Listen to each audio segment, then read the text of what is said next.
Hey everyone, George here and welcome back to the channel. It has been a couple of weeks since I put out a video here, but I've been really busy doing a build on a 75 and a 90, both of which are going to be very different tanks, but a lot of fun.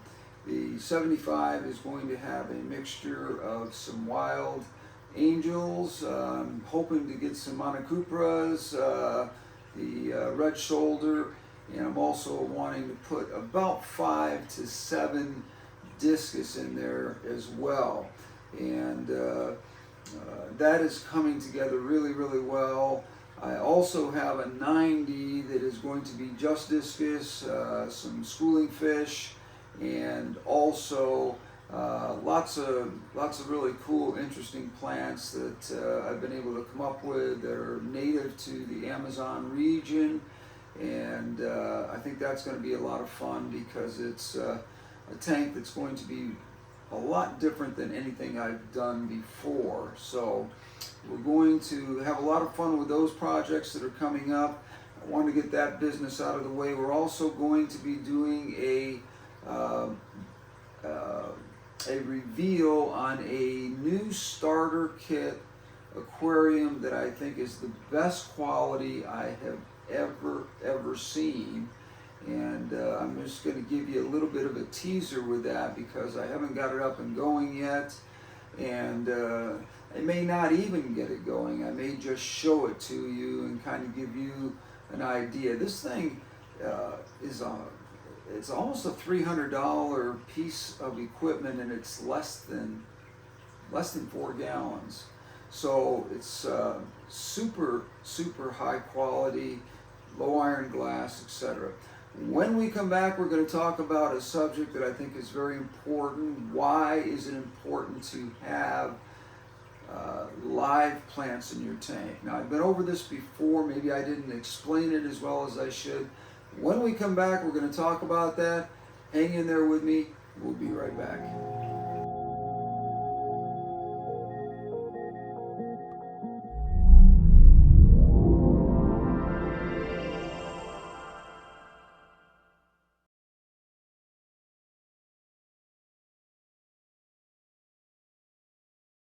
Hey everyone, George here and welcome back to the channel. As I said in the intro, we're going to be talking about live plants today in your tank and what the benefits are of having those plants and how you are going to be taking care of them. Now, if you're someone who doesn't want to have anything to do with live plants, then you can just click this video off right now because this video is not for you. This is for somebody who is interested in adding that extra layer of beauty, that extra layer of filtration, and that extra layer of what I like to call a part of the tank that is intricate as it would be in nature. So we're going to talk about that a little bit, and the first thing we're going to talk about is the kinds of tanks and the kinds of plants where you might fit in. And if this is for you, this part of this video is going to be about people who are planting plants in a substrate or thinking about putting plants in their substrate. Now, these would be plants that would be planted just like they would be planted in one of your pots outside in your garden or something like that. They need soil in order to grow. That doesn't mean sand. We're talking about a substrate of some kind. There's a ton of different substrates out there that grow plants and have nutrients in them. They're going to require being fertilized occasionally, and they're also going to, in some cases, if you want vibrant, huge plants that you're catering to all the time, and that's what you're into, you're going to be talking about CO2, which is a whole level that I'm not going to get into because I don't do CO2. I don't find it necessary with the plants that I have, either planted or free root plants that just are wedged between rocks and wood and that kind of thing. I don't find that I need CO2 for those. As you can see, from this tank right here. These plants have been in here for years and they look as beautiful as the day I put them in. On this side it's a little more dramatic because this is a bigger, more vibrant plant section. And the reason why they look so beautiful is because of the nutrients that are automatically in the water because of food, fish waste, and other things that just are part of your system. And what I would tell you is this, is don't go overfeeding your fish just so you can get waste in there or extra food in there, because that's not good for your tank either. What we're talking about is doing a tank that you are already maybe got going, or you're starting, and you're going to follow all the rules that you normally would, and the plants are just going to be that added extra layer of filtration that you didn't even think about the possibility of having because nobody told you about that. When you go into the big box stores and you start buying all your stuff and you're putting a tank together, a lot of people that work at those stores don't have any knowledge about fish tanks whatsoever, and I would not trust half of what they tell you, and a lot of them will just simply tell you, I don't have any knowledge in that area or whatever. So plants are really going to be on go way beyond their pay grade as far as what their knowledge is about them and how you should plant a tank. Now, there's two different kinds of plants that you're going to use. As I said, there's substrate, where you're going to plant the plants right into them just like you would in your garden outside. They have a root system. Any waste, any food particles from the fish that doesn't get eaten gets down into those little small pieces of substrate, and they work their way down into the roots, and that's how the plant gets fed. Now, other people use CO2 to enhance all this. I don't use that kind of stuff because I don't find it necessary. I think if you're trying to do a Dutch style aquarium or something that is predominantly beautiful because of the plants that you're putting in there, then maybe CO2 is for you. But if you're wanting me to talk about CO2 tonight and plants, I'm not going to get into that because I don't use CO2. I did for a long time, and I found out that my plants do just as well without it, just because I know by letting the organics in the tank, we're going to talk about organics in a minute, but organics in the tank and all that stuff will naturally nurture your plants and keep them looking vibrant and beautiful as long as you follow some basic rules. Now, this doesn't mean that you get to add a bunch of plants to your tank and then you don't have to do as many water changes or anything like that. What I'm trying to tell you is that if you've been in the hobby for a while and you've been taking care of fish, don't change anything. Add the plants and continue to do whatever you've been doing in the past, with the exception of maybe adding some fertilizer occasionally, or looking at the spectrum of your lighting system. Most of the plants that I use are very low light plants, so they don't need a lot of light. They don't need a lot of colors in that spectrum, so they do just fine. So what I'm trying to tell you is this. If you have plants that you're planting in substrate, they're going to need nutrition, and that nutrition is going to be by fish waste or food that is naturally going to be left behind. The fish can't get to it for some reason. It gets down in the rocks or whatever, and the fish can't reach it. That kind of stuff is eventually going to work its way into your substrate and feed the root systems on these plants that I'm talking about. And then there's other kinds of plants, and those are the plants that do not require any substrate. You might want to put some sand or something in there, but it's not necessary because none of the plants that I'm talking about in this next category need any kind of covering of the roots whatsoever, simply because they are a plant that feeds directly from the roots by just having the water pass over them. These are plants that you would wedge between rocks and wood, rocks and rocks, or any other things that you might have in your tank. Now, what I suggest is doing this when you scape your tank. Do all of your rocks and wood first, and then look at all the spots in your tank where there's little parts of the tank where there might be small little spots where you can stuff a small plant in there and just its roots and not need any substrate. And the thing that I would tell you is use a super glue to hold them down, because if you have plecos, cories, or any other loaches, things like that are moving around the tank and disrupting your plants quite a bit, if they're not held in there by something, you're going to be having your plants do a lot of landscaping for you, and it's going to drive you crazy over time. So what my recommendation is to find a super glue that is qualified to be in a fish tank. Now, a lot of people will tell you it doesn't really matter, George. You know, you can go out and get Gorilla super glue and it works just as fine, and has no problems with your fish tank whatsoever. There's no toxins in it. What I would say to you is this: that may be true.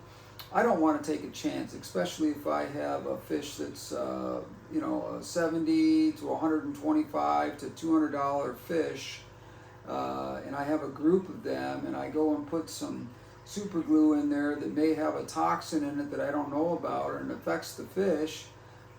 You know, why would I do that? Go out and spend the extra $2 or $3 for the Aquarium super glue that is certified to be used in aquariums, and use that kind. And figure out, before you do a bunch of planting of these things, look at your whole tank. Put the plants in the different places where you think that they look best to you, and also a place where they use that rule of thirds or that golden ratio, so that your plants all look good along with the rest of your scape.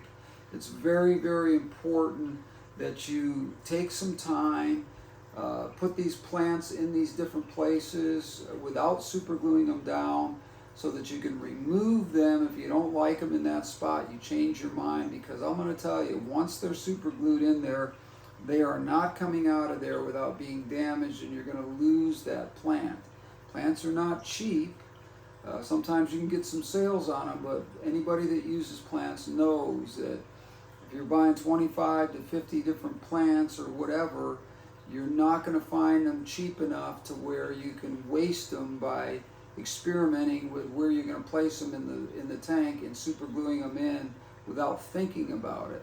Now, you typically will have tanks that are up against the wall and have a front and two sides, so that's a three-sided tank. Those are the sides that you have to be looking at, because from the back nobody cares, nobody can see that. If you have a tank that is a divider tank, maybe in a room that's 360 degrees all the way around, you're going to want to make sure that you're looking at every single angle of that tank when you put a plant in there, to make sure that it looks proper and in its place, because it's very important to do that. Now let's talk about the benefits of having plants in the first place. As I said, it's an extra layer of filtration that the big box stores and a lot of mom and pop stores won't even tell you that you have going there. That waste that comes into your tank that the plants will eat up and use is extremely important to the plants, and also important that that stuff is removed not only by water changes that you're going to do. Keep your water changes. Don't change anything that you're doing on the water changes. Do as many water changes as you've always done, or what's recommended, because you're going to find that those plants are going to add that layer of cleanliness through filtration of organics that might make your water look a little foggier, not quite as clear and whatever.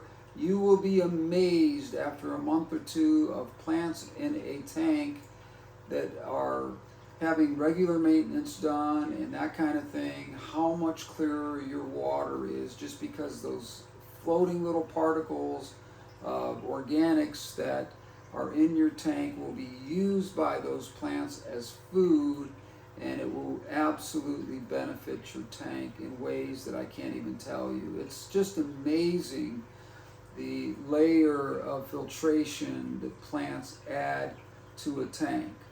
Now, I have people come up to me all the time and say, well, I have a African cichlid tank and I only have rocks and stone in there simply because these fish tear up my plants all the time and stuff like that. Well, if you have that type of system, you're just going to have to continue on doing what you're doing without plants, because I can't change that for you. If you're trying to do this with a goldfish bowl or a small goldfish tank, don't bother. Goldfish are just going to tear up and eat every plant in that tank. They're known for that. If you want to put a small tank together for your office, in fact, we're going to talk about that, because I've got the absolute most perfect tank that I have found. It's a starter tank that is so high end. It's about $300, so it's not for the average person, but it is so well done that I can't even tell you. It's better than some of my larger plants on a very small, or not plants, but some of my larger aquariums on a smaller scale. Low iron glass, lots of parts in it that are just very high end. I'm going to show that to you in the video coming up in the next couple of weeks, and I think you're going to be really surprised at how amazing this little starter aquarium is. It's only 3.5 gallons. That's, you know, we're talking about $100 a gallon here roughly, or more, to get this thing. But it's just a nice tank, and if you've got the money and you want something really cool for your office or a small child's room to get them started and interested in the hobby, then I highly recommend this. But we'll talk about that in another video. Getting back to the plants, Anubias, Java fern, West African ferns, all kinds of plants that do not require substrate, where their roots are buried, are available. Research, do your homework, and make sure you know what kind of plants you want, what kind of substrate you're going to be using. Do you want plants that you're going to be burying and have them grow and have to cut them and maintain them? Or do you want to just have a certain kind of plant that you can super glue between two rocks where nobody sees it and it just stays there, and use various types of those kinds of plants? They're just as beautiful, and to be honest with you, every one of these right here, none of these are in substrate at all. As you can see, I have sand here, and these are all just wedged between the rocks and the wood. And what happens is, over 2 or 3 months, the roots grab a hold of things, just like ivy does on the outside of homes, on brick and stone sometimes. They start to grab a hold, and you can't pull them out of there for the life of you. So they start out with that little bit of super glue, making sure that they stay in place, and then eventually the roots of the plant itself start to take over and hold themselves to rock or wood or whatever they're closest to, and it's, you know, they're there. They're not going anywhere. So there's just a ton of plants out there that you can use. I want you to think about this when you're doing your scaping, and understand that the importance of live plants, I can't overemphasize it. It is so important for an ecosystem in an aquarium in so many different ways. Like I said, it adds beauty to the tank. It adds natural filtration to the tank. It is a good place for fish to hide without being harmed in some way. A lot of these plastic plants have sharp edges on them, and they cut your fish, which can cause secondary infections and things like that. Stay away from the plastic plants and those kinds of things. If you're going to put plants in your tank, do it the right way. Do your research. Leave your comments down below. If you have any questions, I'll always get back to you within 24 to 48 hours and do my best to answer the question. If I cannot answer the question, I will be very honest with you and try to find somebody who can, but I will always try to answer that question as best I can, given whatever knowledge that I have about that particular subject. Thank you for joining me today. I appreciate it.